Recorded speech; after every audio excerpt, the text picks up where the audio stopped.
Our next speaker is Mr. Valter Sanches, who is the General Secretary of IndustriALL Global Union. You have the floor, sir. Thanks, Chair. Many greetings on behalf of IndustriALL Global Union, representing around 50 million workers in mining, energy, and manufacturing in 140 countries.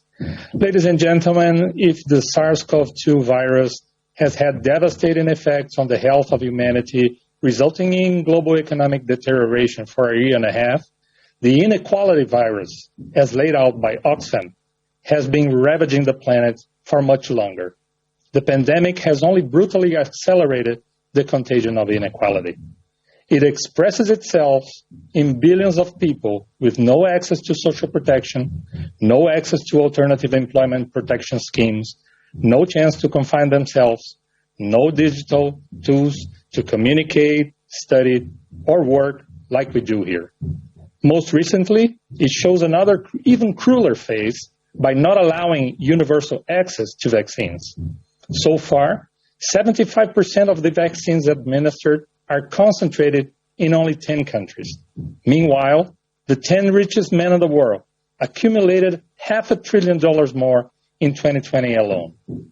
If we don't act immediately, not only millions will lose their lives, their health, and their jobs, but the economic recovery will be also extremely uneven and will deepen the abyss between the nations.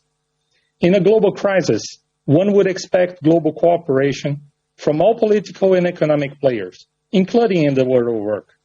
However, what we have experienced is that several governments and companies, in order to protect the advantages and profits of a few, engaged in violating rights established long ago and decades ago, as demonstrated by the discussions in the Committee of Application of Standards as we've seen. Moreover, transformations and restructuring that were predicted to take place within a decade have been anticipated with additional impact on the level of employment. The global unions and their affiliates have worked tirelessly to protect the health and safety, jobs, and wages of the workers, while demanding the valuing of health workers and advocating the removal of all barriers to universal access to vaccines.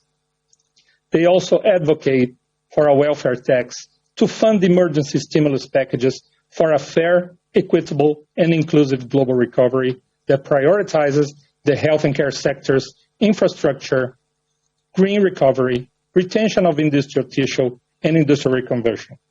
Companies receiving incentives and subsidies must, as a trade-off, commit to the fundamental rights and conventions of the ILO.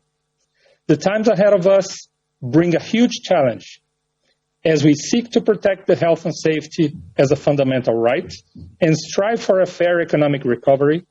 We must also work to ensure that transformations in the world of work with digitalization, connectivity, and automation of processes ensure a just transition for today's workers into the future with decent and sustainable work, as well outlined at the ILO's Centennial Declaration.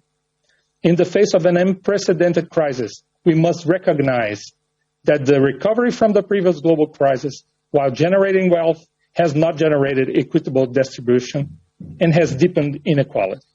The ILO is the home of tripartism, where governments, employers, and workers seek agreements to improve the world of work. A fair global recovery will only happen with the effective guarantee of the fundamental conventions established by this House, especially by ensuring freedom of association and collective bargaining. Thanks for your attention. Thank you, sir.